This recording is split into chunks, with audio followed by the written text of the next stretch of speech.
आपने हौसला अफजाई की हमारे साथियों की और उनको एक भरोसा दिलाया उनके भुगतान का। और भुगतान का नहीं साहब, मैं तो समझता हूं कि ये इनके जीवन का भरोसा है।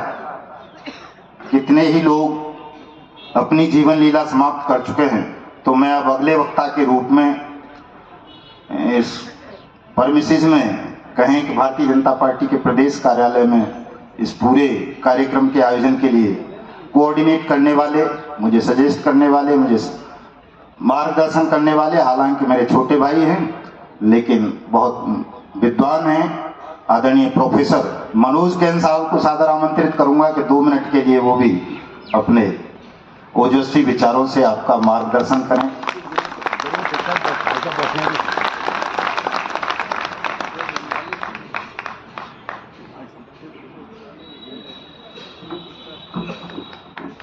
माँ सरस्वती को नमन करते हुए कुछ बातें आपसे रखूंगा। वैसे तो सारी बातें यहाँ मदन आजाद जी ने रखी दी हैं। हमारे बीच में प्रोफेसर राकेश सिन्हा जी उपस्थित हैं और मैं भाई साहब को बहुत पहले से जानता हूँ। जब भी हम कोई विषय इस तरह का आता है, सरकार से जुड़ा हुआ या कोई सामाजिक मुद्दा या सामाजिक विषय का क्षेत्र, आर्थिक हो, साहित्यिक, राजनीतिक, हम इनको सादर आमंत्रित करते हैं विभिन्न कार्यक्रमों में। मैं भी दिल्ली विश्वविद्यालय में प्रोफेसर हूँ और भाई साहब भी हैं और मैं इनको लगातार सुनता हूँ। और जब भी सुनता हूँ तो इनके वक्तव्य से एक नई दिशा, नया मार्गदर्शन मिलता है। बहुत ही विद्वान, अनुभवी और कर्मयोगी हैं। मैं इनका सम्मान करता हूँ।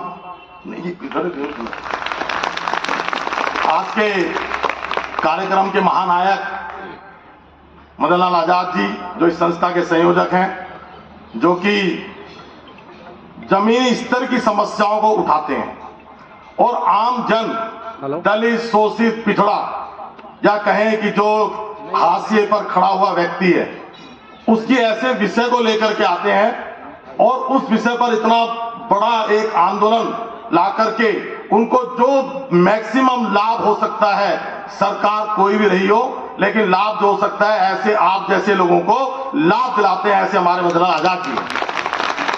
हमारे बीच में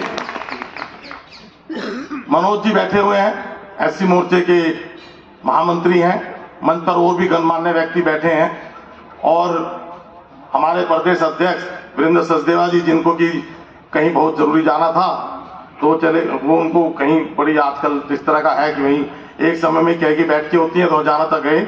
और हमारे मोर्चे के अध्यक्ष आदरणीय मोहनलाल घेरा जी, इन सबके प्रयास से आज यहाँ पर ये कार्यक्रम आयोजित किया गया और आयोजित करने का सिर्फ एक ही मुख्य उद्देश्य है कि एक ऐसे महामानव को धन्यवाद देना है जिसने दबे कुचले पीड़ित लोगों को एक सबके साथ जोड़ के सबका साथ, सबका विकास, सबका प्रयास वाले उक्ति को चरितार्थ करके वहां पर लाके खड़ा कर दिया जहां पर उनको वर्षों पहले खड़ा हो जाना चाहिए था।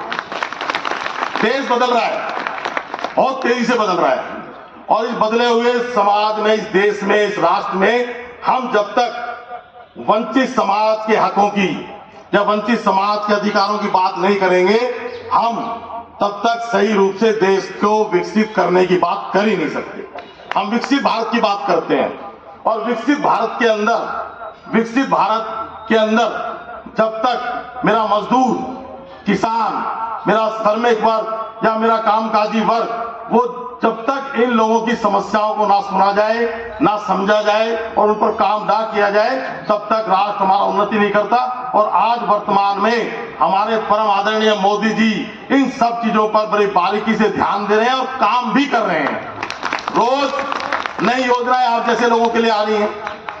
जब वो एक तरफ से लाभ कराना चाह रहे हैं तो ऐसे जो ये तरह तरह की संस्थाएं, कोऑपरेटिव सोसाइटी बना करके पैसा अगर हड़पना चाहते हैं तो इनको कैसे छोड़ देंगे। तो कोई ना कोई रास्ता निकाल करके एक ऐसा एक्ट लाया गया जिससे कि आपका जो पैसा दबा हुआ है, कहीं पर कोई हड़प गया है, क्योंकि मध्यम वर्ग का श्रमिक वर्ग भी पैसे को सोच समझ के लगाता है। उसके खून की कमाई, पसीना जो बहाता है वो, और जब वो पैसा कहीं निवेश करता है तो लगता है कि मुझे इसको ज्यादा मिलना चाहिए, जो मैं अपने परिवार को समृद्ध करूं, परिवार का यापन अच्छे से करूं, तो उसके लिए जो पैसा लगाता है तो उसे मिलना भी उसी तरीके चाहिए। लेकिन कुछ ठगोरे, लेकिन अब इस देश में ठगोरों की खैर नहीं है। अब ईमानदारी से, सत्य से, निष्ठा से, विश्वास से देश चलेगा। अगर कोई चाहता है कि मैं पैसा हड़प लूंगा या मैं झूठ बोल के शासन कर लूंगा या कोई भी गलत तरह की गलतफहमी फैला के, जैसे कि तमाम तरह की गलतफहमियां फैलाई जाती है समय समय पे, अब वो चलने वाले नहीं है।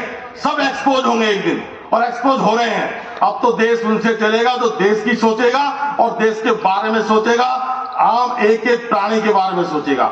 और मोदी जी सबके बारे में सोच रहे हैं। मोदी जी का विजन बहुत बड़ा है और भारत एक दिन इससे विश्व गुरु था और हमारे परम आदरणीय मोदी जी के नेतृत्व में विश्व गुरु बनेगा, क्योंकि उनका काम बोलता है।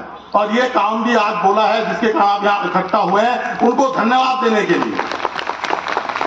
तो इतना ही मुझे कहना है कि आप विश्वास रखिए, जैसे कि ये एक्ट आकर के आपकी पैसे की वापसी होनी है, वैसे हर जगह हर तरीके से आप जैसे लोगों की ही सुनवाई होनी है और तभी देश आगे तो जा ही रहा है और भी जाएगा। आप विश्वास बनाए रखें। आने वाले समय में भी बहुत अच्छा समय आया है और अच्छा समय आएगा। एक एक प्राणी भारत का खुशहाल रहने वाला है। जो नीतियां बन रही हैं, जिन पर काम हो रहा है, वो एक एक व्यक्ति को खुशहाल करेगी, समृद्ध करेगी और सर उठा करके जीने का अवसर प्रदान करेगी। एक एक व्यक्ति सर उठा के जिएगा, कहेगा मैं भारत का नागरिक हूं, भारत देश मेरा है और मैं भारत का हूं। मुझे आजाद जी ने बोलने का समय दिया, बहुत बहुत धन्यवाद। विषय को पूरा रखेंगे हमारे बीच में प्रोफेसर साहब, और प्रोफेसर साहब का तो बात ही अलग है। विषय की जब लिख रखेंगे तो आपको समझ में आएगा कि वास्तव में कोई व्यक्ति है जो विषय को बड़ी बारीकी से आपके सामने पेश करेगा। बहुत बहुत धन्यवाद।